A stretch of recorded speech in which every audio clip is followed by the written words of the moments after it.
Guys, நம்ம இந்த வீடியோவில் என்ன பார்க்க போகிறோம்னா ஒயிட் புலாவ் செய்கிறது எப்படின்னு தான் பார்க்க போகிறோம். வாங்க வீடியோக்குள்ளே போகலாம். இப்போ நான் ஸ்டவ் ஆன் பண்ணிக்கிட்டேன். இப்போ அடுப்பில் எண்ணெயை ஊற்றிடலாம்.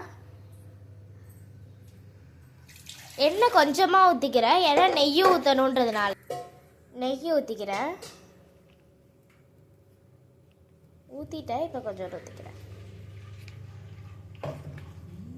இப்போ ஹோல் ஸ்பைசஸ் ஆட் பண்ணிப்போம். முந்திரி ஏலக்காயும் போட்டுடலாம். ஒரு பச்சை மிளகா, தேவையான அளவு வெங்காயம் மிதமான தீயில வச்சு வதக்கிக்கலாம். புதினா, கருவேப்பிலை, கொத்தமல்லி, தேவையான அளவு உப்பு சேர்த்து நல்லா வதக்கிக்கலாம். எனக்கு தேவையான அளவு தேங்காய் பால் எடுத்து வச்சுருக்கேன். இப்போ அது கூட தேங்காய் பாலை ஊற்றிடலாம். நான் 1 டம்ளர் அரிசி சேர்த்துருக்கேன், அதனால் 2 டம்ளர் தேங்காய் பால் சேர்த்துக்கிறேன். இப்போ இந்த டைமில் அரிசியை வாஷ் பண்ணிக்கலாம். வாஷ் பண்ண அரிசியை இப்போ போட்டுக்கலாம். இப்போ குக்கரை மூடிக்கலாம். 3 விசில் வந்தாலும் நமக்கு சூப்பராக புலாவ் ரைஸ் ரெடி ஆயிடுச்சு.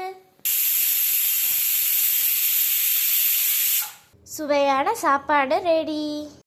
மேலே புதினாவை நல்லா தூவிட்டு நெய்யை ஊற்றிக்கலாம்.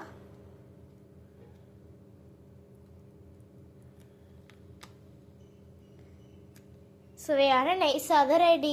இந்த வீடியோ பிடிச்சிச்சுன்னா லைக் பண்ணுங்கள், ஷேர் பண்ணுங்கள், மறக்காமல் நம்ம சேனலை சப்ஸ்கிரைப் பண்ணிடுங்க. Tata, see you.